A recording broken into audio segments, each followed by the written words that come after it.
أعوذ بالله من الشيطان الرجيم بسم الله الرحمن الرحيم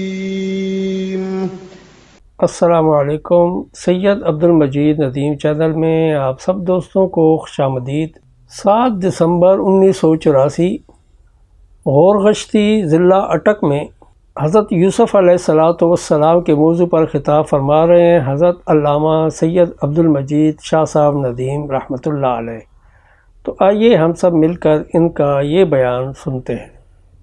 الحمد للہ وحدہ والصلاة والسلام علی من لا نبی بعدہ وعلى آلہ واصحابہ الذین اوفوا عہدہ الذین هم مفاتیح الرحمة ومصابیح الغرر۔ اعوذ باللہ من الشیطان الرجیم، بسم اللہ الرحمن الرحیم۔ لقد كان في يوسف وإخوته آيات للسائلين،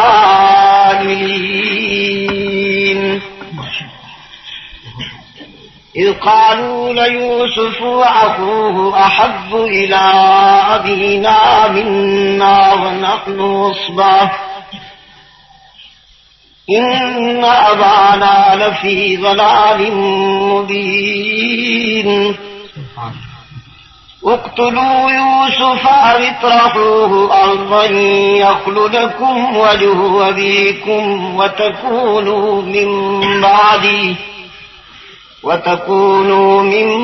بعده قوما صالحين۔ صدق الله مولانا العظيم وصدق رسوله النبي الأمي الكريم، ونحن على ذلك لمن الشاهدين والشاكرين، والحمد لله رب العالمين۔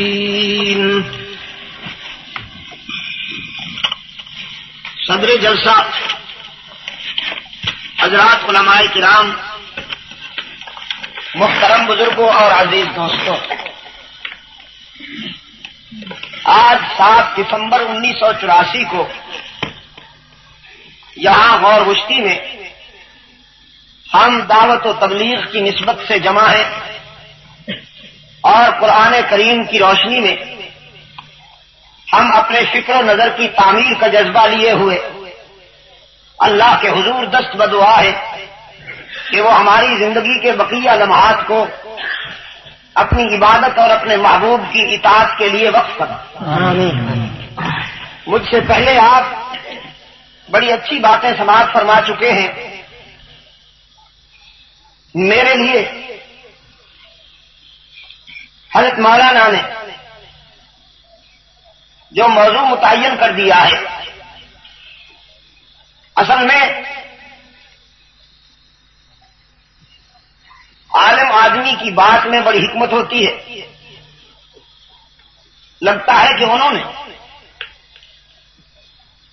مجھے مقید کر دینے کے لیے سورہ یوسف کے حوالے کر دیا تاکہ میں سیرت سرور کائنات صلی اللہ علیہ وسلم کے مختلف گوشے آپ کی خدمت میں گھنٹہ یا سوا گھنٹہ میں پیش کر کے رخصت ہو جانے کے بجائے سورہ یوسف کے تفصیلات اور تشریحات چاہے وہ کتنے ہی اجمالی کیوں نہ ہوں، لیکن بہرحال احسن القصص ہے۔ خود قرآن بھیجنے والے نے اس کو حسین بلکہ احسن قرار دیا ہے۔ اگرچہ اختصار اس حد تک بھی ہو سکتا ہے جیسے ایک صاحب نے کیا تھا کہ پدرے بود اسرے داش گم کر باغیاب۔ ایک باپ تھا جس کا بیٹا تھا، وہ گم ہو گیا تھا، پھر وہ مل گیا۔ لیکن یہ اختصار تو ایسا ہے کہ جس بیان کرنے والے اور سننے والوں کو اس صورت کی روح سمجھ میں نہیں آتی. پورے قرآن کریم کی جو روح ہے اور اس سورت کی جو روح ہے وہ ہے اللہ کی توحید. یہ ایک ایسا مرکزی نقطہ ہے, ایک ایسا محور ہے کہ جس کے ارد گرد تمام حالات و واقعات گھومتے ہیں. اس احسن القصص میں بھی آپ دیکھیں گے کہ ایک جلیل القدر پیغمبر جس کا باپ پیغمبر, جس کا دادا پیغمبر اور جس کے اسلاف میں, جس کے خاندان میں ہزاروں کی تعداد میں پیغمبر, اسے کن حالات سے دو چار ہونا پڑا, کن مرحلوں سے گزرنا پڑا, لیکن ہر مرحلے پر, ہر موڑ پر حضرت یوسف علیہ السلام کی زبان پر اور دل کی گہرائیوں میں اسی کی حاکمیت کا اثر مارے. اللہ کے سوا انہوں نے کسی کو مدد کے لیے نہیں پکارا, اللہ کے سوا انہوں نے کسی کے سامنے ہاتھ نہیں پھیلایا, اللہ کے سوا انہوں نے کسی کو مشکلات میں یاد نہیں کیا. اور یہی بات قرآن کریم ہمیں سمجھانا چاہتا ہے. ان حالات و واقعات میں لقد کان فی قصصہم عبرۃ لأولی الالباب, ان حالات و واقعات میں ہمارے لیے جو سبق ہے وہ یہ ہے کہ ہم بھی اپنی زندگی کے ہر موڑ پر, اپنی زندگی کے ہر مرحلے پر ساری امیدیں اسی سے وابستہ ہیں. وہی ہمارے سفینہ حیات کو کنارے لگانے والا ہے, وہی ہمارا دستگیر و مشکل کشا ہے. حضرت یوسف علیہ السلام حضرت یعقوب علیہ السلام کے چھوٹے فرزند, چھوٹے فرزند ہیں اور بہت ہی محبوب ہے. حضرت یعقوب علیہ السلام کو بہت ہی محبوب ہے. حضرت یوسف علیہ السلام کے علاوہ حضرت یعقوب علیہ السلام کے فرزندوں کی تعداد 11 ہے. وہ سب حضرت یوسف علیہ السلام سے بڑے ہیں. حضرت یوسف سے حضرت یعقوب علیہ السلام کو انفرادی محبت کیوں ہے, یہاں تھوڑی سی وضاحت کرتا جاؤں.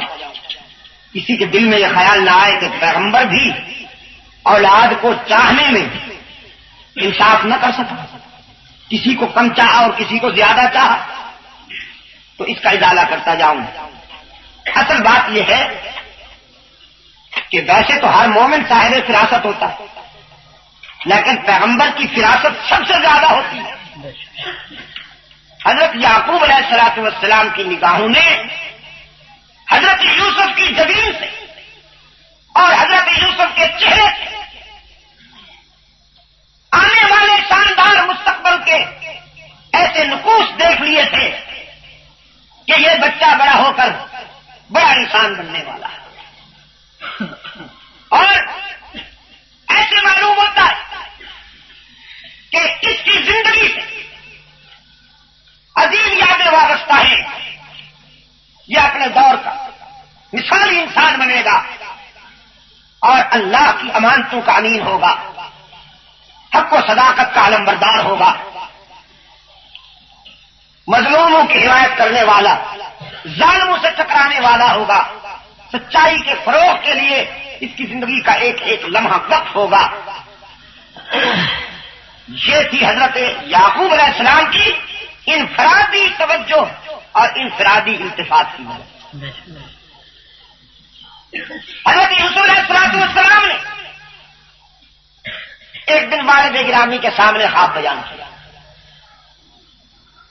یہ تو آپ جانتے ہیں کہ پیغمبر کا خواب سچا ہوتا ہے. عام لوگوں کے خواب کی طرح تخمینہ یا واہمہ نہیں ہوتا, اس میں تخیل کی بھول بھلیاں نہیں ہوتی بلکہ سچائی ہوتی ہے.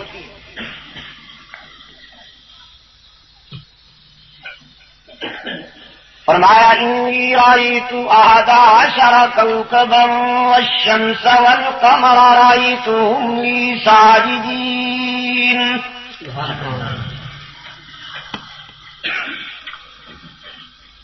میں نے خواب دیکھا ہے کہ 11 ستارے اور چاند و سورج میرے سامنے جھک رہے ہیں. ستارے اپنی تابانی اور سورج چاند اپنی درخشانی کو میرے جمال جہاں آرا کے سامنے نچھاور کر رہے ہیں.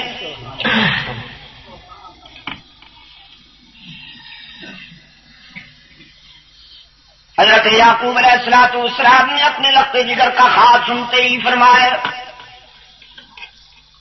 لا تقصص رؤياك على اخوتك فيكيدوا لك كيدا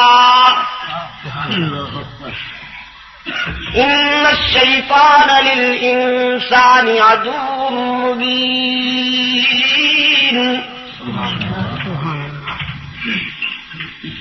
لقب جگر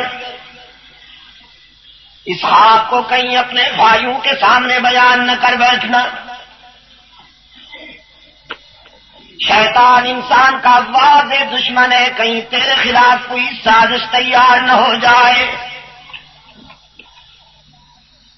حسد اور رکاوٹ کہیں کوئی فتنہ نہ پیدا کر دے. اس لیے کہ حضرت یوسف کے خواب کو سنتے ہی حضرت یعقوب علیہ السلام سمجھ گئے تھے کہ اس خواب کے اندر اللہ کی بہت بڑی عنایات کی جھلک نظر آتی ہے. رب العالمین نے فرمایا ہم نے اسی لیے حضرت یوسف علیہ السلام کو اسی طرح اپنے لیے، اپنے کام کے لیے اور اپنے مشن کے لیے منتخب کر لیا، اور لطف و کرم کی گھٹا چھا گئی یوسف پر. قرآن کریم متوجہ کرتا ہے نسل انسانی کو اس واقعے کی طرف، یہ کہتے ہوئے کہ یہ دیکھو یوسف اور اس کے بھائیوں کے حالات و واقعات میں بہت سارے سوالوں کا جواب موجود ہے. حضرت یعقوب علیہ السلام کی بارگاہ میں یوسف کی مقبولیت اور محبوبیت بھاری گوارا نہ کر سکے اور رقابت کی آگ میں مغلوب ہو کر سازشیں کرنے لگے. ایک دوسرے سے کہتے ہیں یہ ہمارا چھوٹا بھائی ہے، لیکن باپ کی نظر میں ہم سب سے زیادہ محبوب ہے، تو آئیے ہم اسے اپنے راستے سے ہٹانے کے لیے قتل کر دیتے ہیں یا کہیں ایسی جگہ پھینک دیتے ہیں کہ پھر زندگی بھر یعقوب اس کا چہرہ ہی نہ دیکھ سکیں.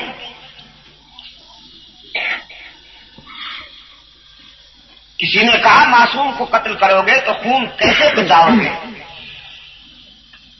معصوموں کا خون رائے گاہ نہیں جاتا. شیطان نے انہیں حربہ دیا وَتَكُونُوا مِن بَعْدِهِ قَوْمًا صَالِحِينَ. تم یوسف کو قتل تو کر دو، قتل کرنے کے بعد پھر یوسف کے محب بن جانا، محبت کرنے والے بن جانا، یوسف کے خون کے وارث بن جانا. رونا پیٹنا یوسف کی محبت میں،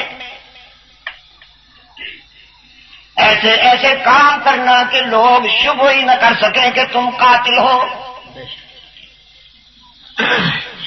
لیکن غور گشتی کے دوستو، ٹپکتی ہے نگاہوں سے، برستی ہے اداؤں سے، عداوت کون کہتا ہے کہ پہچانی نہیں جاتی.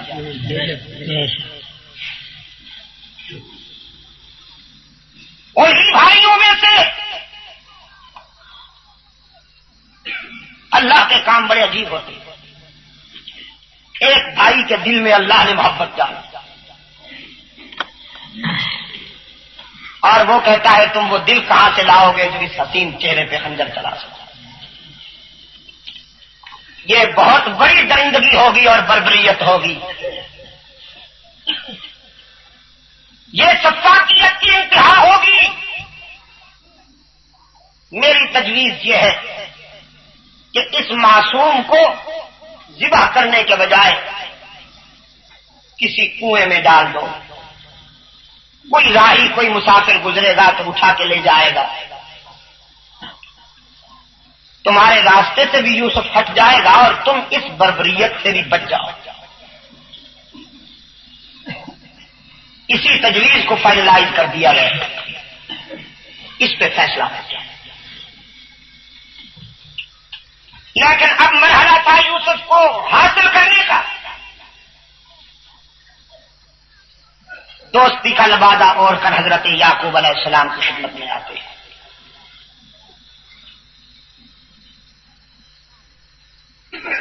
بظاہر حضرت یوسف علیہ السلام کے چاہنے والے اور حضرت یعقوب علیہ السلام کی خدمت میں آ کے کہتے ہیں یا بانا ما لک لا تأمنا علی یوسف وَإِنَّا لَهُ لَنَاصِحُونَ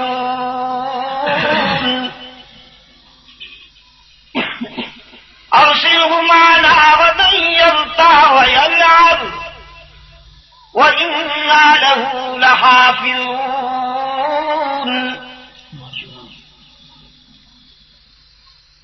آپ کو کیا ہو گیا ہے کہ آپ یوسف کے معاملے میں ہم سے اعتماد نہیں کرتے؟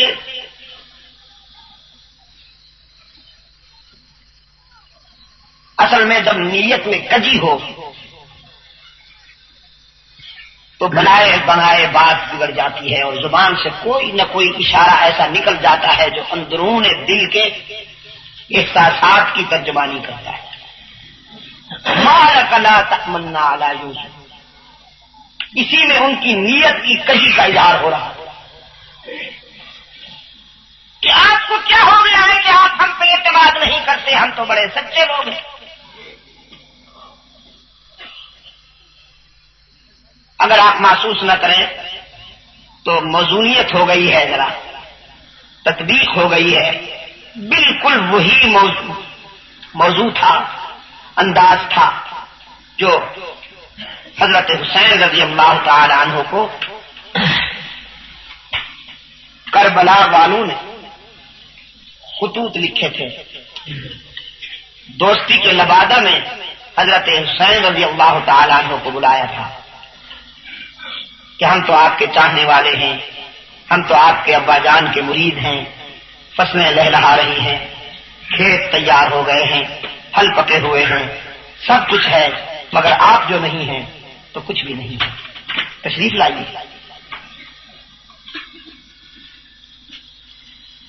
خود قاتلوں کے لٹریچر میں یہ لکھا کہ روزانہ سینکڑوں خطوط قطار اندر قطار حضرت حسین رضی اللہ تعالی عنہ کے پاس پہنچتے، جس کے معنی یہ ہے کہ کربلائی فتنہ پروروں نے یہ طریقہ واردات تقریباً برادران یوسف سے سیکھا.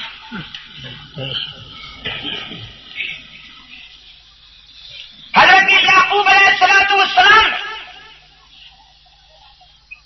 یہ میں نے اشارہ کر دیا ہے، آپ اس کو ذہن میں رکھیے گا. اور اب آگے جو آپ دیکھیں گے حالات ایسے سامنے آتے ہیں کہ سیم میچ ہوتا ہے دونوں سٹوریوں کا.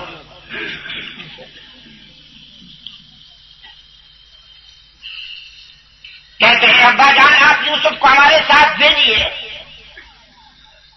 ہم سیر و تفریح کے لیے جنگل لے چلتے ہیں، وہاں شکار کھیلیں گے، وہاں ہم یوسف کو ہر وہ ضرب کے سلیقے سکھائیں گے، فوجی تربیت دیں گے، ٹریننگ ہوگی، اور خطرات کا بھی ہم مقابلہ کریں گے، حفاظت کریں گے ہم یوسف کی. آپ بے فکر ہو کر یوسف کو ہمارے حوالے کریں. حضرت یعقوب علیہ السلام فرماتے ہیں انی لیحزننی ان تذهبوا به واخاف ان یأکلہ الذئب وانتم عنہ غافلون.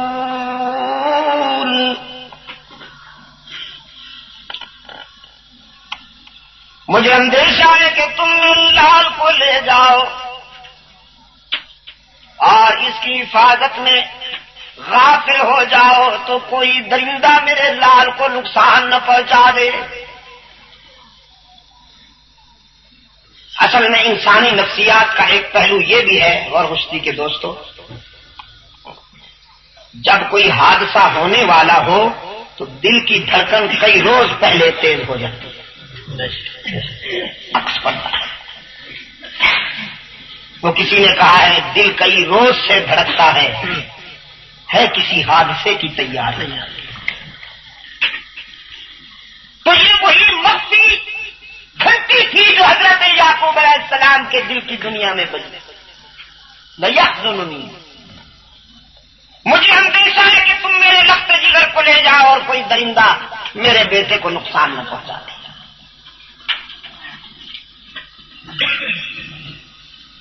تو یہ دوست نما دشمن بیک زبان چلاتے ہیں ہم اتنی بڑی تعداد میں موجود ہیں، ہم سب غافل ہو جائیں گے، آپ عجیب باتیں کرتے ہیں.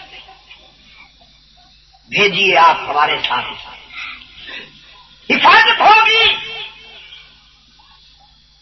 کوئی نقصان نہیں پہنچنے دیں گے. ہم یوسف کو اتنی بڑی تعداد میں ہونے کے باوجود بھی اگر ہم یوسف کی حفاظت نہ کر سکے تو ہم جیسا نکما کوئی نہیں. انا اذا لخاسرون. کیونکہ مشیت ایسی یہی تھی، اللہ کے پروگرام میں یہ آزمائش اور امتحان موجود تھا. حضرت یعقوب علیہ السلام نے اپنے لخت جگر کو حوالے کر دیا اور سپرد خدا کرتے ہوئے حضرت یوسف کو روانہ کر دیا. دور تک حضرت یعقوب علیہ السلام اپنے لخت جگر کو دیکھتے رہے اور جاتے جاتے یوسف بھی پلٹ پلٹ کر اپنے ابا جان کو دیکھتے رہے. دوستی کے عنوان سے جانے والوں نے جنگل میں جا کر تیور بدل لیے اور پھر حضرت یوسف علیہ السلام کو خونخوار نگاہوں کا سامنا کرنا پڑا. تو ہے نا جو ہر وقت باپ کی گودی میں بیٹھا رہتا ہے، تجھے اچھا آ جاتا ہے نا، آج تیری خبر لیتے ہیں.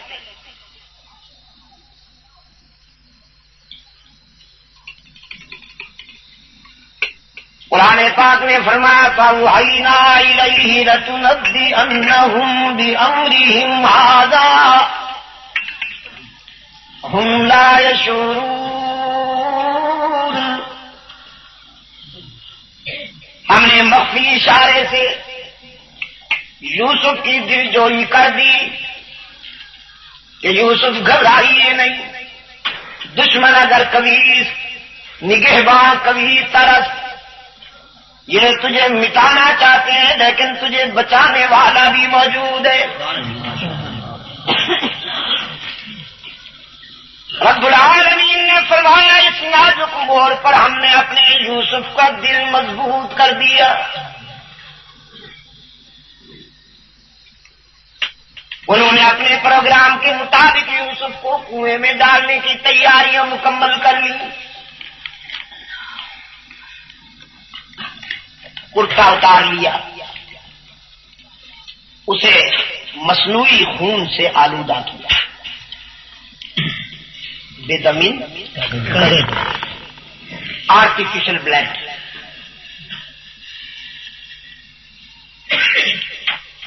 اور حضرت یوسف کو کنویں میں ڈال دیا.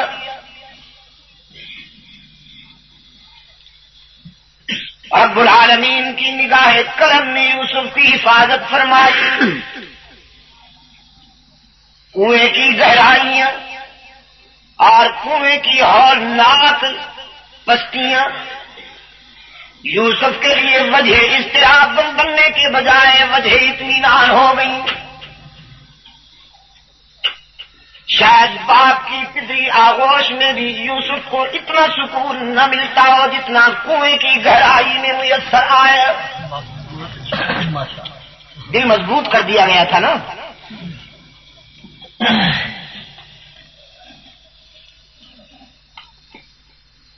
اور یہ برادری خون مظلوم پچانے کے لیے ڈھونگ رچایا.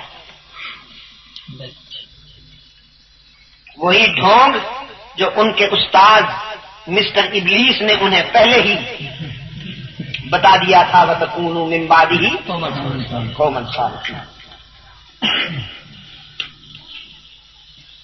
ایک دعا کرتا ہوں، قرآن کریم بھی میری گود میں ہے، آپ آمین کہتے ہیں. اے اللہ، فضل غور گشتی بہبودی اور یہ چھچ والے میرے تمام دینی دوستوں کو اچھا لاؤڈ اسپیکر عطا فرما. آمین آمین ثم آمین. تو میرے عزیز دوستوں،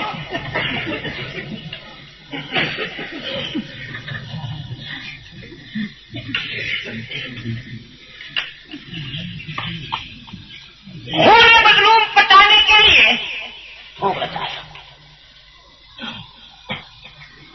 خون آلود کرتا ایک لکڑی پر اونچا کر لیا، ایک لکڑی پر جھنڈا بنا دیا. بالکل وہی بے تکلف، نہ رنگ روغن، نہ صفائی، نہ کوئی. ہاں، خون آلود کرتا لکڑی پر اونچا کر لیا. ایک نے آگے اٹھا لیا اور باقی اس کے پیچھے انہوں نے سینہ کو بھی شروع کر دیا.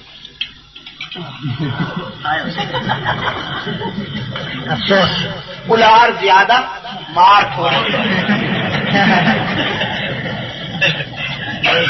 کیا کہا میں نے؟ الار زیادہ مار تھوڑی. قرآن کریم نے فرمایا وَجَاءُوا أَبَاهُمْ عِشَاءً يَبْكُونَ.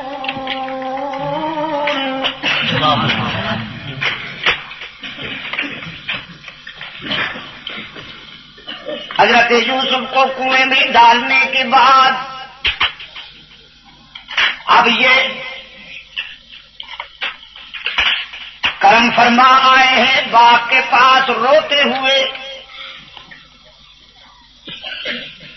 کس وقت؟ عشاء کے وقت. انسانی تاریخ میں پہلی شام غریبہ منائی گئی. خون مظلوم کو پچانے کے لیے فنکاروں نے پہلی شام غریبہ یہی منائی. قالوا يا أبانا إنا ذهبنا نستبق وتركنا يوسف عند متاعنا فأكله وما اپنے والد کے سامنے آرٹیفیشل سٹوری پیش کرتے ہیں. من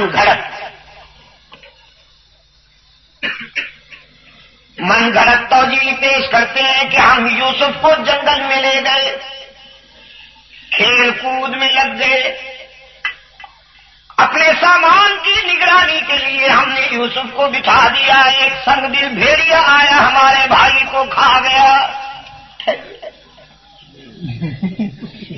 وہ کاروائی ڈالے گا. یوسف جی پتہ نہیں آپ کہاں پہنچے ہوئے ہیں. اور پھر اپنے دعوے کے ثبوت میں قرآن کہتا ہے وَجَاءُوا عَلَىٰ قَمِيصِهِ بِدَمٍ كَذِبٍ. وہ کرتا پیش کیا حضرت یعقوب کی خدمت میں.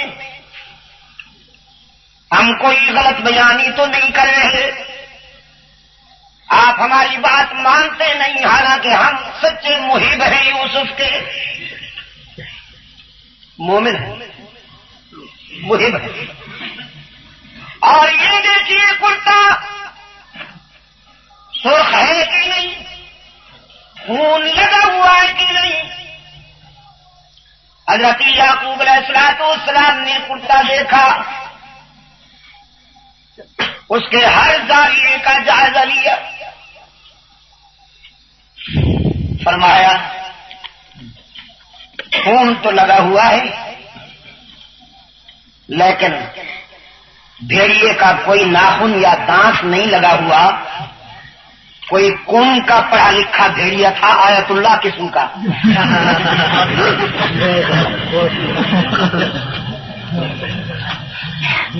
قوم کا سند یافتہ تھا، بڑی نفاست سے میرے بیٹے کو کھایا کمبخت۔ شاید پہلے کرتا اتار لیا ہوگا اس نے، پھر میرے بیٹے کو کھایا ہوگا، پھر خون لگایا ہوگا۔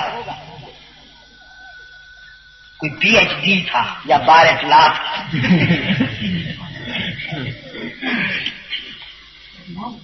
حضرت یعقوب علیہ السلام نے فرمایا بل سولت لکم انفسکم امرا، سمجھ گیا ہوں یہ سب تمہارا فسانہ ہے، من گھڑت کہانی ہے، میرے بیٹے کو کہیں گم کر کے آئے ہو اور اب کہتے ہو کہ بھیڑیا کھا گیا، پھر خون بچانے کے لیے ماتم بھی کر رہے ہو، لیکن میں یہ دردناک خبر سننے کے باوجود تمہارے ماتم و گریا میں شامل نہیں ہوں گا، فصبر جمیل،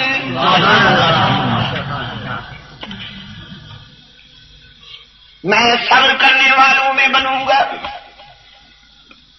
اس لیے کہ ظالم ماتم کیا کرتے ہیں، مظلوم صبر کیا کرتے ہیں، یہ پرانا دستور ہے، ظالم ماتم کیا کرتے ہیں، کنویں میں ڈالنے والے ماتم کیا کرتے ہیں، اور مظلوم صبر کیا کرتے ہیں۔ اللہ کس کے ساتھ ہے؟ صبر کے کرنے والوں کے ساتھ ہے، صابرین کے ساتھ ہے۔ میں تو کروں گا صبر۔ اب آئی وہ روح جو میں نے عرض کیا تھا نا قرآن کریم میں، واللہ المستعان علی ما تصفون،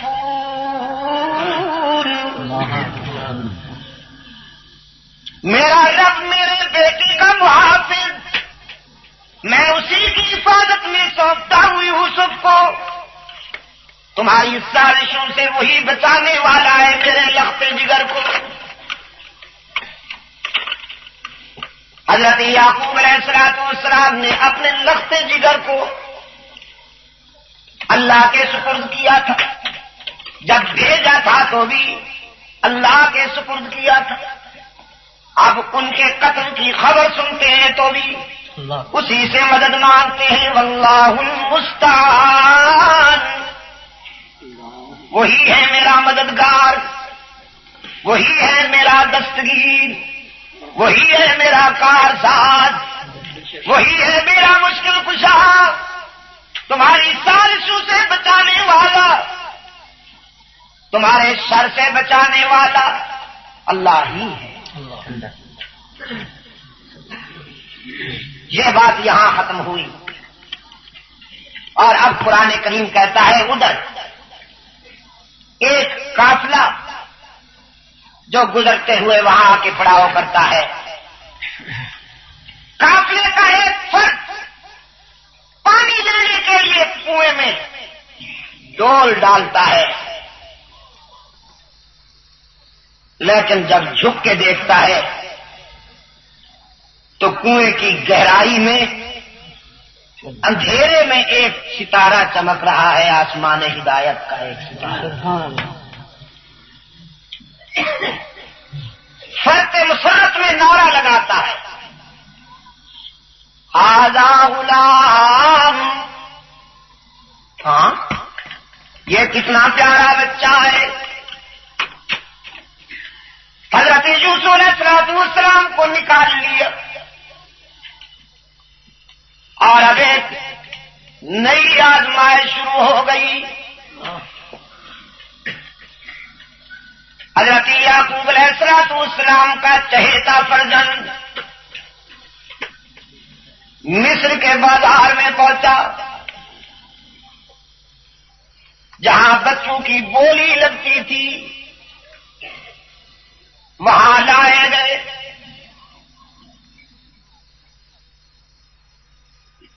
حضرت یوسف علیہ السلام کے خریداروں میں عزیز مصر کی بیگم بھی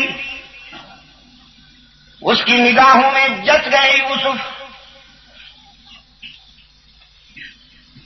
قرآن کہتا ہے وقال الذي اشتراه من مصر لامرأته اكرمي مثواه۔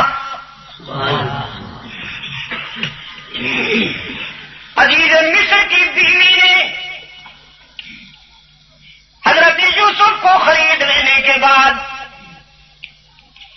اپنے خاوند سے کہا عسى ان ينفعنا، آئیے اس کی پرورش کریں، اسے وقار بخشیں، اس کی قدر کریں، اکریم اس کی قدر کریں، شاید ہمیں اس سے فائدہ ہو، اس لیے کہ اس کی جبین میں ایک بڑے انسان کے نقوش صاف نظر آ رہے ہیں۔ جبینیں بولتی ہیں نا،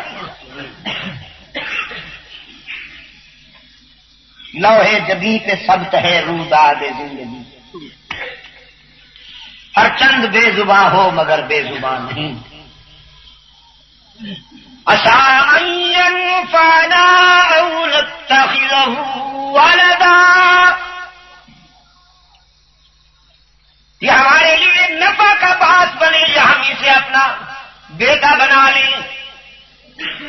حق تعالیٰ نے فرمایا كذلك مكنا ليوسف في الارض، وہ یہ باتیں کر رہے تھے، دراصل ہم یوسف کو مضبوط بنا رہے تھے، یوسف کے لیے حالات سازگار بنا رہے تھے، ہم نے یوسف کے لیے تمکین کے حالات بھی پیدا کر دیے، اور پھر علم و عرفان کی بھی بارش کر دی یوسف کی لوح قلب پر۔ وَلِنُعَلِّمَهُ مِن تَأْوِيلِ الْأَحَادِيثِ وَاللَّهُ غَالِبٌ عَلَىٰ أَمْرِهِ وَلَٰكِنَّ أَكْثَرَ النَّاسِ لَا يَعْلَمُونَ۔ ہم اپنے فیصلوں میں خود مختار ہیں، جس طرح چاہتے ہیں کرتے ہیں۔ بے شک حضرت یعقوب اپنے باپ کی گود سے تو دور ہو گیا، لیکن شاہی گھرانے میں پہنچا دیا ہے رب العزت نے۔ شاہی گھرانے میں پرورش ہو رہی ہے، بچپن گزرا لڑکپن آیا، لڑکپن گزرا جوانی آئی۔ یوسف کی جوانی، اللہ اکبر اللہ اکبر، کہ 14ویں کا چاند بھی شرمندہ نظر آئے۔ اللہ نے حضرت یعقوب علیہ السلام کے بے داغ فرزند کو خصوصیت کے ساتھ حسن و جمال سے نوازا۔ عزیز مصر کی بیگم لڑکھڑا گئی، لڑکھڑا گئی، اور حضرت یوسف علیہ السلام کی عفت و پاکیزگی کے خلاف سازش کی۔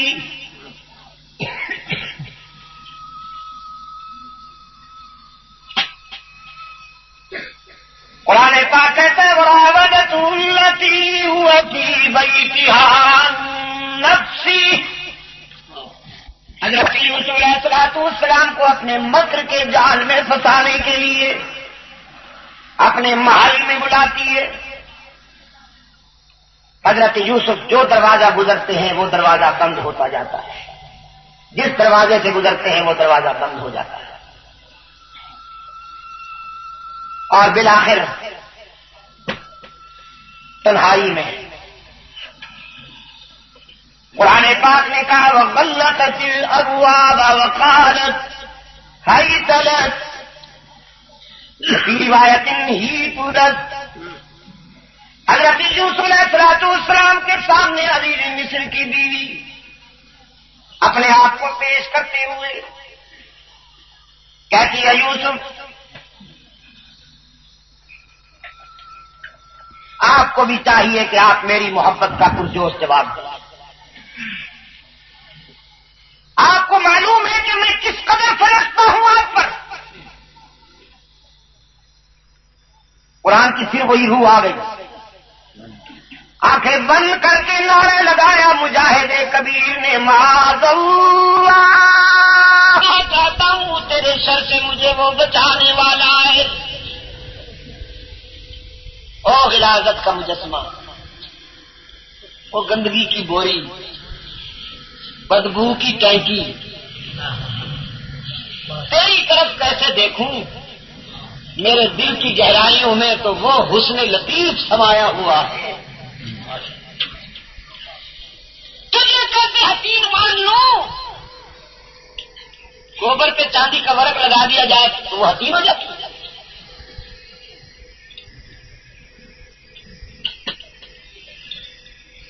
لیکن اسے تو یقین تھا کہ اب یہ بچ کے نہیں جا سکتا، دروازے بند ہیں، کہاں جائے گا؟ یہ بھی آیا ہے کہ مجسموں پر اپنے خداؤں پہ چادریں ڈال رہی تھی، کپڑے ڈال رہی تھی. حضرت یوسف علیہ السلام نے فرمایا یہ کیا حرکت ہے؟ کہنے لگی بس چاہتی ہوں کہ خدا نہ دیکھے، خداؤں کی نظر سے بچنا چاہتی. تو یوسف علیہ السلام نے فرمایا تو ان جھوٹ. رب العالمین نے فرمایا یوسف بچاؤں گا. اور غصے والوں اس سے مدد مانگی. دیکھا نا، قرآن کریم کی یہی روح ہے جو حکومت کرتی ہے تمام واقعات. حالانکہ چاہتے تو باپ کو پکارتے، دادے کو پکارتے. باپ بھی پیغمبر ہے، دادا ابراہیم بھی پیغمبر ہے، اور ابراہیم علیہ السلام تو وہ اولو العزم و جلیل القدر پیغمبر ہیں کہ جن کی نسل سے ہزاروں انبیاء پیدا ہوئے. اللہ کے خلیل ہیں، لیکن نہ دادے کا نام لیتے ہیں نہ باپ کا نام لیتے ہیں، اس لیے کہ مشکل میں کام آنے والا نہ باپ ہے نہ دادا ہے، ان دونوں کا پروردگار ہے. اب تعالیٰ نے فرمایا یوسف ہم بچائیں گے تجھے، آگے بڑھیے، قدم بڑھائیے. بے شک شاہی گھرانے کے دروازے بڑے مضبوط اور تالے بڑے ٹھوس صحیح، لیکن قدم بڑھانا تیرا کام ہے. دروازے ہم کھولتے جائیں گے، راستے ہم بنائیں گے. حضرت یوسف علیہ السلام بیدار قدم بڑھاتے ہیں، دروازے کھلتے جاتے ہیں. پھنسا ہوا شکار نکلتا دیکھ کر زلیخا نے یوسف کا دامن پکڑا، کرتا پکڑا روکنے کے لیے.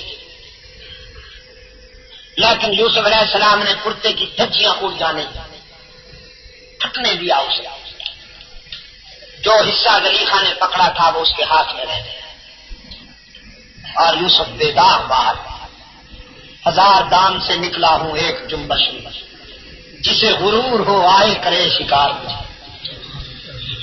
اور یہاں ایک بات مطابقت ہو گئی ہے، عرض کرتا چلا جاؤں. ناپاک ارادے والی عورت پیغمبر کے پاک کرتے کے جس حصے کو پکڑتی ہے، اللہ نے کرتے کا وہ حصہ پیغمبر کے پاک کرتے سے جدا کر دیا.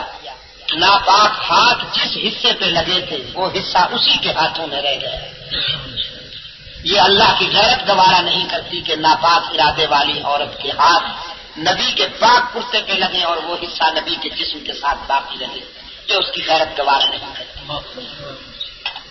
تو جو خدا کی غیرت برداشت نہیں کرتی کہ کرتے کا وہ حصہ جس پر ناپاک ارادے والی عورت کے ہاتھ لگے وہ باقی رہے، اس کی غیرت یہ کیسے گوارا کرتی کہ وہ اپنے محبوب کے پہلو میں ناپاک لوگوں کو سونے دے. سبز گنبد کے مکین تینوں کے تینوں پاک ہیں، اور ان کے پاک ہونے کی سب سے بڑی دلیل یہ ہے کہ وہ پہلو رسالت میں آرام فرما ہے. نبوت ہے، صداقت ہے اور عدالت ہے. اس لیے اہل سنت و جماعت کا یہ عقیدہ ہے کہ رسول کے مکتب میں فیض حاصل کرنے والے تمام صحابہ پاک ہیں. ایران نے تیر چلایا نہیں، 5 تن پاک ہے.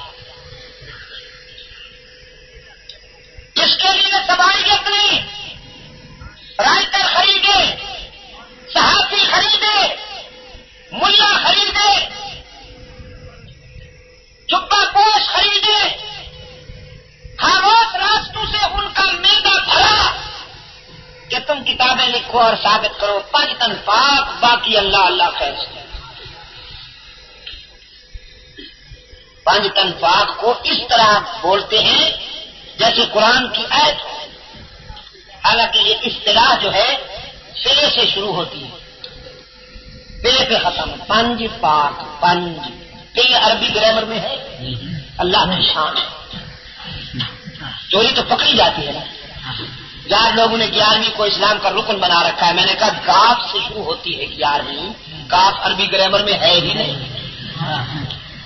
یہ اصطلاح ہی غیر اسلامی غیر عربی ہے.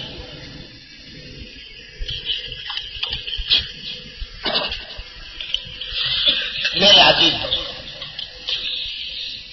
5 تن پاک یا سب تن پاک؟ سب تن پاک. سب میں 5 آتے ہیں لیکن 5 میں سب نہیں آتے. بے شک محمد عربی پاک، بے شک علی المرتضی پاک، بے شک سیدہ فاطمہ پاک، بے شک سیدنا حسن پاک، بے شک سیدنا حسین رضی اللہ عنہما پاک. لیکن ابو بکر صدیق سب سے پہلا پاک.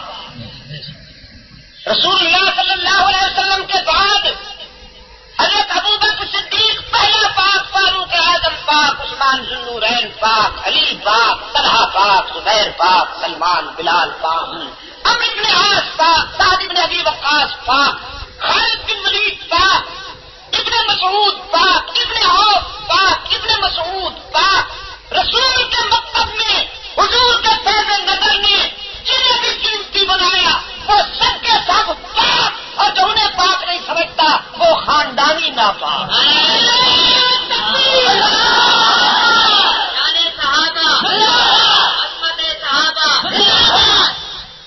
سب تن پاک یاد رکھو گے نا، سب تن پاک. آپ کی بیٹھکوں میں اور آپ کے ڈرائنگ روم میں معاف کرنا، باہر کی دنیا میں جاتا ہوں تو وہاں بھی یہی نظر آتا ہے مجھے. 5 تن پاک کا وہ لگا ہوا ہوتا ہے ٹکڑا، کتبہ، لیکن صدیق اکبر کا نام نہیں ہوتا. سنی کی بیٹھک میں اہل سنت و جماعت کے ڈرائنگ رومز میں حضرت صدیق اکبر رضی اللہ تعالیٰ عنہ کا نام نہیں ہوتا، فاروق اعظم کا نام نہیں ہوتا، عثمان ذو النورین کا نام نہیں ہوتا. میں آپ سے پوچھتا ہوں یہ کتنی بڑی بد نصیبی ہے کہ جو خوش نصیب رسول اللہ کے روضے میں سو رہے ہیں وہ ہمارے گھروں میں ان کے نام نظر نہیں آتے. رافضی اور سبائی لابی جو تغرے تیار کرتی ہے وہ ہمارے گھروں میں لٹکے ہوئے ہیں، اس لیے کہ وہ پرنٹنگ بڑی اچھی ہے، ان کی ڈیکوریشن کی ہوئی ہے، پھول وول بنے ہوئے ہیں نا. اور ہم تو رنگ و روغن کے متوالے ٹھہرے، پجاری ٹھہرے.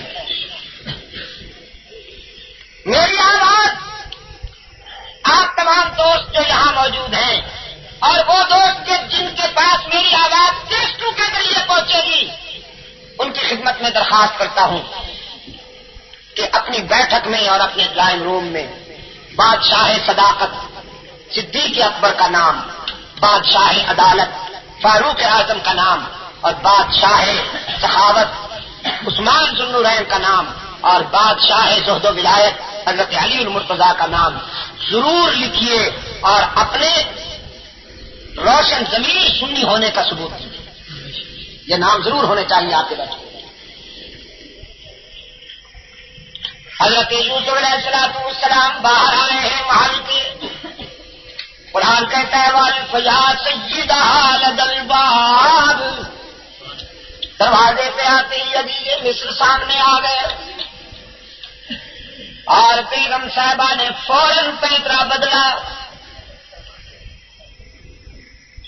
قالت ما جزاء من اراد بأهلك سوءا الا ان يسجن او عذاب علیم. کہنے لگی حد ہو گئی، ہم نے جسے بڑی چاہتوں سے پالا تھا اس کی جوانی تیری آبرو کے لیے خطرہ ثابت ہوئی. یہ تو مجھے داد دیجیے کہ مقابلہ کر کے بچ گئی ہوں.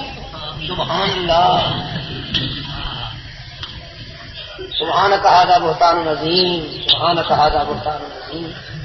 کیا چرب زبانی ہے، کیا نفاذی ہے، برجستہ گوئی ہے، کیا بدلہ سنجی ہے. داد دیجیے مقابلہ کر کے بچ گئی ہوں، ورنہ حد کر دی تھی اس نے تو. قال هي راودتني عن نفسي. حضرت یوسف علیہ السلام فرماتے ہیں نہیں، سارا اس کا تج اور مکر ہے، اسی نے سارا مکر کا جال پھیلا ہے. رب العالمین نے فرمایا میرے یوسف تمہیں صفائیاں دینے کی ضرورت نہیں، تم چپ رہو، ہم تیرے لیے وکیل صفائی کا انتظام کر چکے ہیں، تجھے بولنے کی ضرورت نہیں. ہم انہیں کے گھر سے ایک ایسا وکیل صفائی پیش کریں گے کہ جس کے دلائل کے سامنے ان کا کوئی مکر نہیں چل سکے گا. وشہد شاہد من اہلہا، اسی گھر کا ایک لڑکا بولا ان کان قمیصہ قد من قبل فصدقت وهو من الكاذبین.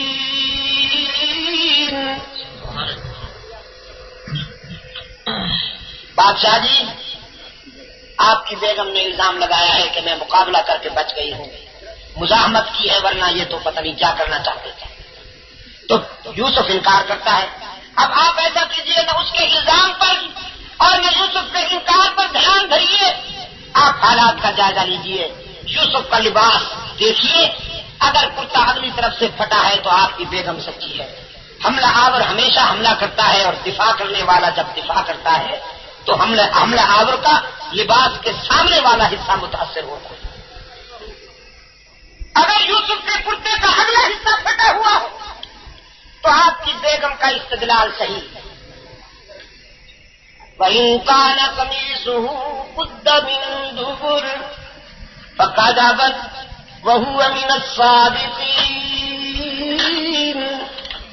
اور اگر کرتا پچھلی طرف سے پھٹا ثابت ہو جائے تو پھر یوسف معصوم ہے، تیری بیگم فنکار ہے. اس میں بھی بڑی حکمت تھی کہ پہلے فصادقت کہا، جو پہلے مفروضہ پیش کیا وہ اس کے حق میں جاتا تھا بیگم صاحبہ کے. اگر پہلے ہی یہ کہہ دیتا ان کان قمیصہ قد من دبر فکذبت تو وہ کہتی تم چپ رہو. بچوں کو کیا حق پڑتا ہے کہ وہ بڑوں کے معاملات میں بولے؟ کیونکہ بات اپنے خلاف جاتی نا تو انسان کی کمزوری ہے کہ وہ اپنے خلاف بات نہیں سن سکتا، چوری پکڑی جاتی. اس لیے بچے کی زبان سے پہلے جملہ یہ ایسا نکلا کہ فصادق وہو من الکاذبین، تیری بیگم سچی ہے اور یوسف کی بات چلیے غلط مان لیں گے. خوش ہو گئی کہ مجھے سچا کہہ رہا ہے. لیکن جب یہ کہا ان کان قمیصہ قد من دبر فکذبت وہو من الصادقین، کہہ کر چلا گیا، پھر ٹھہرا بھی نہیں، اس لیے کہ مکو لاٹو کی برسات آنے والی تھی. جو بات کہنے والی تھی وہ کہہ دی اور چل گئی. قرآن پاک نے فرمایا فلما رأى قمیصہ قد من دبر. عزیز مصر نے جب حضرت یوسف کے کرتے کا جائزہ لیا تو دیکھا پچھلی طرف سے پھٹا ہوا ہے. قال انه من کیدکم، ان کیدکن عظیم، اپنی بیگم سے کہتا ہے ظاہر ہو گیا کہ تیرا مکر ہے سارا، تیرا فریب ظاہر ہو گیا، اور بیگمات اللہ تمہارے شر سے بچائے، موٹی موٹی بیگمات اللہ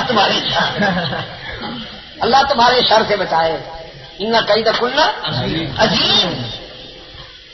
یوسف اعرض عن ھذا واستغفری لذنبک انک کنت من الخاطئین۔ معذرت خواہ ہوا یوسف سے، میں معافی مانگتا ہوں، آپ کے جذبات زخمی ہوئے، اور بیگم سے کہتا ہے تو توبہ کر، اللہ سے معافی مانگ کہ تیرا گناہ ہے، مجرم تو ہے۔ یہ بات یہاں ختم ہو گئی۔ اب ایک اور پہلو کی طرف قرآن متوجہ ہے۔ بات تو خلوت کی تھی، لیکن ایسی باتیں چھپتی نہیں ہیں۔ شیطان کا ایک فن ہے، وہ انسان کو کہتا ہے یہ کر لے، کسی کو پتہ نہیں، کانوں کان کسی تک خبر نہیں پہنچے گی، چپ کر کے کھا جاؤ مال حرام، اور یہ گناہ کر لو۔ اور جب وہ کروا لیتا ہے گناہ تو پھر ایک ایک کے دل میں بات ڈالتا ہے، فلاں نے یہ گل کھلائے، پتہ ہے فلاں نے یہ گل کھلائے، دلوں میں وسواس ڈالتا ہے۔ اور جس سے گناہ کرواتا ہے اس کے سامنے بھی کہہ دیتا ہے انی بریء منک۔ رفتہ رفتہ بات دور تک چلی گئی۔ مصر کے بڑے گھرانوں میں تبصرہ ہونے لگا کہ عزیز مصر کی بیوی ایک ایسے شخص کو دل دے بیٹھی ہے جو کل بازار میں بکتا ہے۔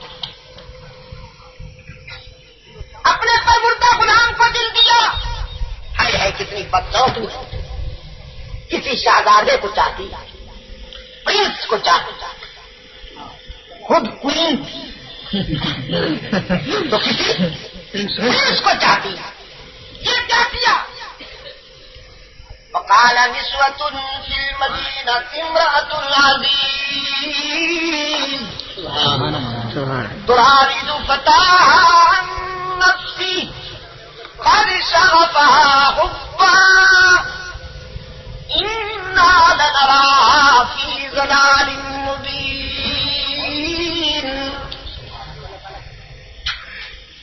قرآن کہتا ہے فلما سمعت بمكرهن أرسلت إليهن وآتدت لهن متكئا۔ ادھر عزیز مصر کی بیوی جب تانا سنتی ہے خواتین مصر کا تو فیصلہ کرتی ہے انہیں بلاؤں، دعوت دوں، دسترخوان پہ بٹھاؤں اور اپنا محبوب دکھاؤں تاکہ انہیں پتا چلے کہ میں نے جسے چاہا وہ کیسا ہے۔ شنیدہ کہ بود مانند کا دسترخوان بچھایا، شاہی گھرانے کا دسترخوان، اس پر قیمہ بھری کچوریاں، پھلیری کی دال، ماں ادرک و لوازمات، دودھ کا برف خانہ، وہ پورا وسایہ شریف جمع کر دیا۔ میرے عزیز دوستوں، اور آ گئی تانے دینے والی، وآتت كل واحدة منهن سكينا، پھر سب کے ہاتھوں میں چھری کاٹے دیے فروٹ کاٹنے کے لیے، اور عین کسی وقت حضرت یوسف علیہ السلام کی خدمت میں عرض کیا اخرج علیہم، ذرا ان کے سامنے آئیے نا۔ اب حضرت یوسف علیہ السلام کو تو پتہ نہیں کہ باہر کیا کھڑاگ رچایا گیا ہے۔ حضرت یوسف علیہ السلام خلوت سے جنت میں آتے ہیں۔ فلما رأینہ اکبرناہ، حضرت یوسف علیہ السلام کو دیکھتی مصر کی بیمار عورتیں ساتھ کمتری میں مبتلا ہو گئی. کمپلیکس فیلنگ، کمپلیکس بہت بڑا سمجھا یوسف کو. اکبر نہ ہو خود پست نظر آنے لگی اور یوسف کو بہت بڑا سمجھا. اور پھر اس نظارے میں اس قدر مست ہو گئی کہ کتا ناری دیا ہوں. وہ چھریاں جو فروٹ کاٹنے کے لیے ہاتھوں میں لیے ہوئی تھی یا گوشت کاٹنے کے لیے ہاتھوں میں لیے ہوئی تھی، وہی چھریاں ہاتھوں پر چل رہی اور احساس تک نہیں ہوتا. کبھی کبھی یوں بھی ہوتا ہے، انسانی نفسیات کبھی ایسے موڑ پہ آ جاتے ہیں کہ ہاتھ کٹ رہے ہیں اور احساس تک نہیں ہوتا. یہ تو تھا جسمانی نقصان، اب ذہنی نقصان دیکھیے. قلنا حاش للہ ما ھذا بشرا ان ھذا الا ملک کریم. قسمیں کھا کھا کے کہنے لگی اللہ کی قسم یہ بشر نہیں ہے، ہم نے تو سمجھا تھا کوئی انسان ہوگا. زلیخا کا معبود کوئی انسان ہوگا، ابن آدم ہوگا، بشر ہوگا. لیکن آج پتہ چلا کہ یہ بشر نہیں، ان ھذا الا ملک کریم. یہ تو کوئی بہت بڑا نوری معلوم ہوتا ہے. نوری ان ھذا الا ملک کریم. دسترخوان پہ بیٹھی تھی. کہاں؟ دسترخوان پہ بیٹھی تھی. میدے کی نظر سے پیغمبر کو دیکھا. نظر دو قسم کی ہوتی ہے نا، ایک ضمیر کی، ایک میدے کی. کل، آج اور آئندہ غور گشتی والوں سنیے، جس نے بھی پیغمبر کو میدے کی نظر سے دیکھا وہ یہی کہے گا پیغمبر بشر نہیں ہوتا. میدے کی نظر سے کبھی پیغمبر کی بے داغ بشریت سمجھ میں نہیں آئے گی. لیکن جس نے ابو بکر عمر عثمان و علی کی طرح ضمیر کی نگاہوں سے دیکھا پیغمبر کو وہ یہی کہیں گے کہ انسانیت کی معراج ہی پیغمبر کی ذات ہے. اگر پیغمبر انسان نہیں ہوتا تو پھر ہے کون انسان؟ یہ جو کمپلیکس فیلنگ آئی ہے ان میں، اس لیے کہ میدے کی دنیا میں رہتے ہیں بیچارے. کھاؤ پیو ٹبر، کھاؤ پیو ٹبر، جن کی لائف ہسٹری یہ ہے کہ starting from dining room via sleeping room to bath room finish.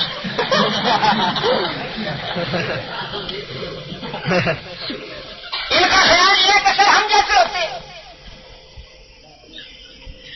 یہ جب اپنے سراپا کو دیکھتے ہیں تو کمپلیکسز میں مبتلا ہو جاتے ہیں. بشر ہم جیسے ہوتے ہیں. اور میں کہا کرتا ہوں نہیں، تم جیسے بشر نہیں ہوتے. بشر صدیق اکبر جیسے ہوتے ہیں، بشر فاروق اعظم جیسے ہوتے ہیں، عثمان ذو النورین جیسے ہوتے ہیں، علی المرتضیٰ جیسے ہوتے ہیں، سلمان و بلال جیسے ہوتے ہیں. ہے تو پیکر خاکی لیکن عظمتیں وہ رکھتے ہیں کہ روح الامین بھی رشک کرتا ہے ان انسانوں کے عروج پر. مولانا پہلے خود تو بشر بنو. باشر صاحب، مولانا باشر صاحب پہلے خود تو بشر بنو، پھر پتا چلے گا پیغمبر کیسا بشر اور انسان ہوتا ہے. اور گشتی والوں سنو، جو شخص نبی کی بشریت کا انکار کرتا ہے وہ سر حقیقت نبوت اور رسالت کا ہوتا ہے. اس لیے کہ حضرت آدم کا رحمت عالم کوئی ایک بھی پیغمبر غیر بشر نہیں. حضرت آدم کا رحمت عالم تمام انبیاء اور رسول بنی نوع انسان سے تعلق رکھتے ہیں، اولاد آدم سے تعلق رکھتے ہیں۔ نہ نوری کوئی پیغمبر ہوا، نبی ہوا، رسول ہوا، نہ ناری کوئی نبی اور رسول ہوا، تمام انبیاء اور رسول انسان۔ تین ہے نا، نوری، ناری اور خاک، تین ہے نا۔ نوریوں میں سے کوئی نبی، ناریوں میں سے کوئی نبی نہیں، تمام انبیاء اور رسول خاک۔ اللہ نے نبوت اور رسالت کا نگینہ انسانیت اور بشریت کی انگوٹھی میں سجایا ہے۔ اب اگر کوئی انسانیت اور بشریت کی انگوٹھی کا انکار کرتا ہے تو وہ نگینہ کہاں ٹکے گا؟ اذا فات الشرط فات المشروط، جب شرط نہیں ہوگا تو مظروف کہاں ہوگا؟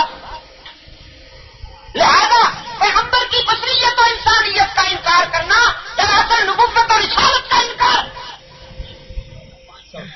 آپ سمجھ رہے نہیں؟ تو یہ بیچارے جانور ہیں نا، قوم کے نگرانوں کے پلے ہوئے جانور، جن کو نہ کروڑا اٹھا سکتی ہے نہ اونٹ اٹھا سکتا ہے، چلتے چلے جا رہے ہیں، لائٹ ہے کہ بڑھتا جا رہا ہے۔ اور میں کہا کرتا ہوں اقبال کے لہجے میں، اقبال کے لہجے میں کہا کرتا ہوں، اقبال نے کہا یہ فریب خلدہ شاہی کہ پلا ہو کرد سو میں، یہ فریب خلدہ شاہی کہ پلا ہو کرد سو میں، اسے کیا خبر کہ کیا ہے لو رسم شاہبادی۔ اس نے اس دن ترمیم کی، علامہ عبدالسلام صاحب ترمیم کی میں نے کراچی میں نے کہا یہ فریب خلدہ ملا کے پلا ہو 11ویں میں،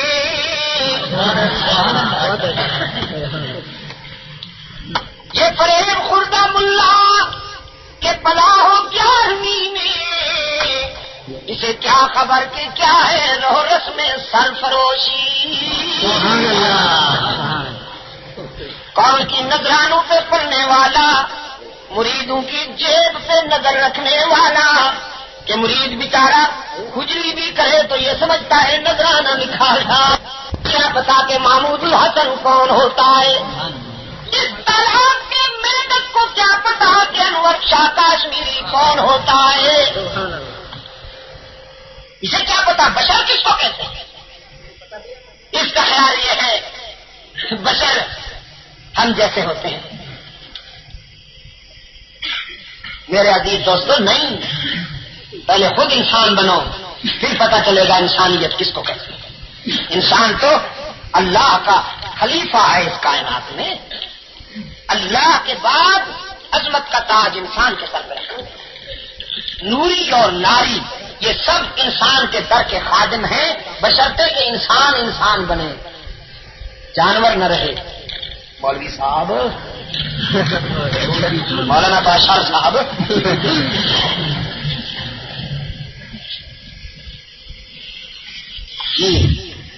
کیا کہہ رہا تھا؟ قالت فذلكن الذي لمتنني فيه ولقد راودته عن نفسي فاستعصم ولئن لم يفعل ما آمره ليسجنن وليكونن من الصاغرين۔ عزیز مصر کی بیوی نے کہا، دیکھا تم نے ہندو میں بیٹھ کے آئے زاہد تو ایمان ایمان کہتا، ہندو میں بیٹھ کے آئے زاہد تو ایمان ایمان کہتا تھا، ساقی کو ذرا آ لینے دے ہم پھر تیرا ایمان دیکھیں گے۔ تم نے مجھے مدہون کیا تھا، حواس کھو بیٹھی ہو میدا پرستو، یہی ہے میرا محبوب جسے میں نے چاہا۔ اب کیا خیال ہے؟ میں نے تو اسے داغدار بنانا چاہا لیکن اللہ نے اسے بچا لیا۔ لیکن مصری دوشیزگی شرارت پہ آمادہ ہے اور وہ ابھی تک نیتوں کو صاف نہیں کر پائی، اللہ کے پیغمبر نے رب العزت کے حضور ہاتھ پھیلائے، عرض کیا الہ العالمین، یہ مجھے غلط راستے پہ ڈالنے کے لیے سازشیں کر رہی ہے، اور میں آزادی بے شک اچھی چیز ہے، لیکن جس آزادی میں انسان کا ضمیر اور کردار خطرے میں پڑ جائے، پھر بعد میں لوگ اس آزادی پر جیل کو ترجیح دیا کرتے ہیں۔ رب السجن احب الی مما یدعوننی الیہ، اے میرے پروردگار، جس راستے پر یہ مجھے لے جانا چاہتی ہیں اس راستے سے تو جیل بہتر ہے، بھیج بھی جیل۔ اب تعالیٰ نے فرمایا فاستجاب له ربه فصرف عنه کیدہ، ہم نے اپنے یوسف کی دعا سن لی، کس نے؟ اللہ نے، اور ہم نے ان کے شر سے یوسف کو بچا لیا، جیل میں پہنچا دیا، اور جیل میں دو اور نوجوان بھی یوسف کے ساتھ ہیں۔ وَدَخَلَ مَعَهُ السِّجْنَ فَتَيَانِ قَالَ أَحَدُهُمَا إِنِّي أَرَانِي أَعْصِرُ خَمْرًا وَقَالَ الْآخَرُ إِنِّي أَرَانِي أَحْمِلُ فَوْقَ رَأْسِي خُبْزًا تَأْكُلُ الطَّيْرُ مِنْهُ نَبِّئْنَا بِتَأْوِيلِهِ إِنَّا نَرَاكَ مِنَ الْمُحْسِنِينَ۔ دونوں نوجوانوں نے اپنے خواب کی تعبیر پوچھی۔ اللہ کے یوسف علیہ السلام کو اللہ نے جو معجزات عطا کیے، ان معجزات میں اہم معجزہ یہ تھا کہ آپ بہترین معبر، خوابوں کی تعبیر بتانے میں اللہ نے انہیں ایک امتیازی شان بخشی۔ ایک نوجوان کہتا ہے میں نے خواب دیکھا ہے انگور نچوڑ رہا ہوں، اور دوسرے نے کہا سر پہ روٹیاں اٹھا کے لے جا رہا ہوں، پرندے وہیں سے کھاتے ہیں۔ بتائیے جی کیا مطلب ہے اس کا؟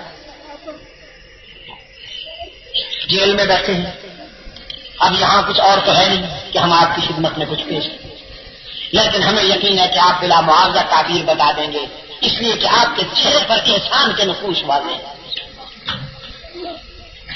اللہ کے یوسف علیہ السلام نے فرمایا اچھی بات ہے، بتاتا ہوں تمہارے خوابوں کی تعبیر، جلدی بتاتا ہوں، دوپہر کا کھانا آنے سے پہلے بتاتا ہوں، بفور لنچ بتاتا ہوں، لیکن خواب بتانے سے پہلے اللہ اکبر، اپنے خواب کی تعبیر سننے سے پہلے چند باتیں ذہن نشین کرا دینا ضروری سمجھتا ہوں، اور وہ یہ کہ جب میں تمہارے خوابوں کی تعبیر بتاؤں تو مجھے عالم الغیب نہ سمجھ بیٹھنا، مجھے علام الغیوب نہ سمجھ بیٹھنا۔ تمہارے خوابوں کی تعبیر میں اپنے ذاتی علم کے ذریعے نہیں بتاؤں گا، ذالکما مما علمنی ربی، یہ میرے اللہ کا کرم ہوگا، اسی کی نوازش ہے کہ اس نے مجھے یہ علم عطا کیا، اس کے عطا کرتا علوم کے ذریعے میں تمہارے خوابوں کی تعبیر بتاؤں گا۔ واہ ہستی والوں، پیغمبر کی دیانت کا اندازہ کرو، کوئی خوبی، کوئی ایسی بات اپنی ذات کی طرف منسوب نہیں کرتے، سب کچھ اسی کی طرف سے سمجھتے ہیں۔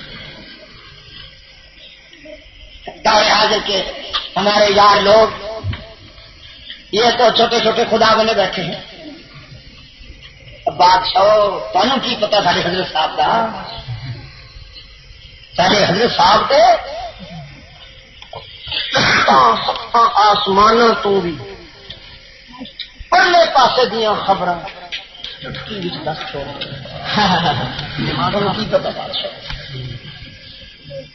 نمازوں کی سارے حضرت صاحب رمین شریف ہے،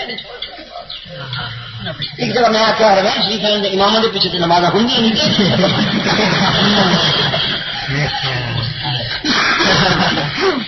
لیکن یہ پیغمبر کی دیانت ہے. فرماتے ہیں ذالکما مما علمنی ربی، یہ میرے اللہ کا کرم ہے، اس نے مجھے یہ علم سکھایا ہے جس کی روشنی میں میں تمہارے خوابوں کی تمہیں تعبیر بتاؤں. اور بڑا المیہ ہے کہ ایسی قوم چھوڑ کے آیا ہوں جو اللہ کی وحدانیت پر ایمان نہیں رکھتی، بیمار دیکھے ہوئے ہیں میں نے، اس لیے پیش بندی کر رہا ہوں. میں بیمار دیکھے ہوئے ہیں اس لیے پیش بندی کر رہا ہوں. ایسے بیمار کہ جو اللہ کی ذات و صفات میں دوسروں کو شریک کرتے ہیں. تمہارے لیے بھی یہ بات اس لیے وضاحت کے طور پہ پیش کر رہا ہوں کہ کہیں میرے خوابوں کی تعبیر، تمہارے خوابوں کی تعبیر سننے کے بعد تمہارے ذہن میں یہ بیماری پیدا نہ ہو جائے کہ دیکھو جی نبی کتنا عالم غیب ہوتا ہے، ہمارے خوابوں کی 100% صحیح تعبیر بتا. پھر فرماتے ہیں تعبیر بعد میں ہوگی، تبلیغ پہلے. تبلیغ پہلے، تعبیر بعد میں. اور ہمارے حضرت صاحب فرماتے ہیں نذرانہ پہلے، تعبیر بعد میں. نذرانہ پہلے، تعبیر بعد میں. کم بختا کچھ جیسے تھے کچھ نہیں سے، خالی ہاتھ آتے تھے، خالی ہاتھ نہیں. لیکن یہ عظمت ہے پیغمبر. فرمایا تعبیر بعد میں، تبلیغ پہلے.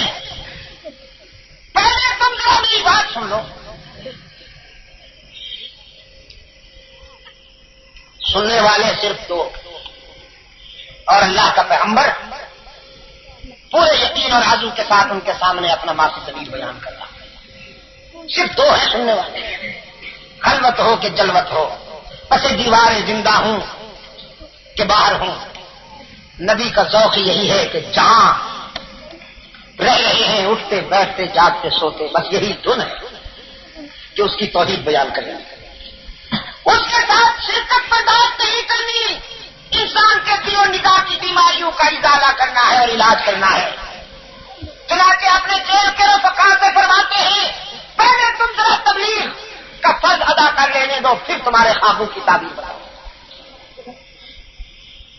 فرمایا یا صاحب السجن ارباب متفرقون خیر ام اللہ الواحد القہار. اے جیل کے دوستوں پہلے یہ بتاؤ سر جھکانے کے لیے ایک در چاہیے یا کئی آستانے چاہیے؟ ارباب متفرقون خیر ام اللہ الواحد القہار. مشکل کشا کئی ہیں یا ایک، حاجت روا کئی ہیں یا ایک، کارساز کئی ہیں یا ایک، دستگیر کئی ہیں یا ایک؟ پہلے یہ بتاؤ.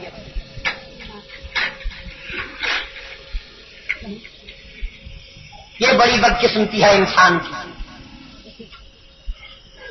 کہ وہ مشکلات و مسائل میں اللہ کے سوا کسی اور کا نام لے،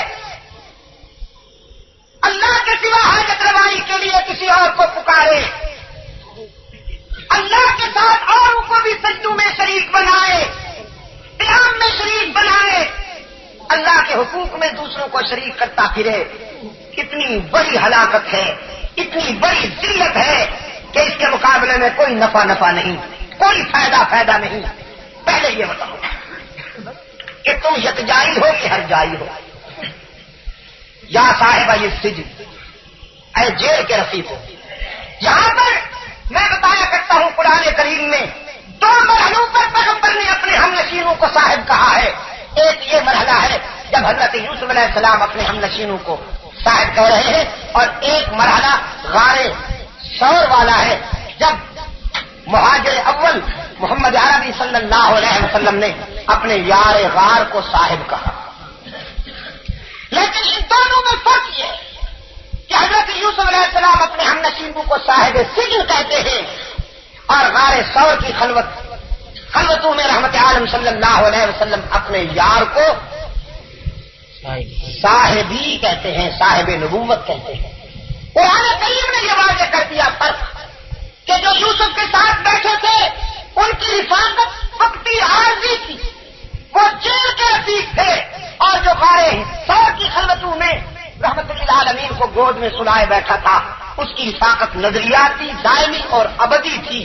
یہی وجہ ہے کہ جو یوسف کے ساتھ بیٹھے تھے وہ چند لمحوں بعد بچھڑ گئے، اور جو غارے سور میں رحمت للعالمین کو گود میں لیے بیٹھا تھا وہ نہ کل بچھڑا، نہ آج تک بچھڑا ہے، نہ قیامت تک بچھڑے گا۔ وہ کل بھی حضور کے ساتھ تھا، آج بھی حضور کے ساتھ ہے، اور حشر میں بھی حضور کے ساتھ ہے۔ آپ بتائیں، تعبیریں بتائیں۔ جس نے کہا تھا میں نے اپنے ہاتھ پر انگور نچوڑتے ہوئے دیکھا ہے، اسے کہا کہ تم ساقی بنو گے اپنے بادشاہ کے دربار میں۔ ابھی آپ حضرت علامہ سید عبد المجید ندیم شاہ صاحب رحمۃ اللہ علیہ کو سماعت فرما رہے تھے۔ آپ سب دوستوں سے گزارش ہے کہ میرے اس چینل کو سبسکرائب، لائک اور شیئر کریں، اور ان علماء کرام کے بیانات کو آگے بھی شیئر کیا کریں تاکہ دین کی باتیں اور دوستوں تک بھی پہنچ سکیں۔ آپ سب دوستوں کا بہت شکریہ۔ ملتے ہیں ایک نئی ویڈیو کے ساتھ، تب تک کے لیے اللہ حافظ۔ پاکستان پائندہ باد۔ صدق اللہ مولانا العظیم۔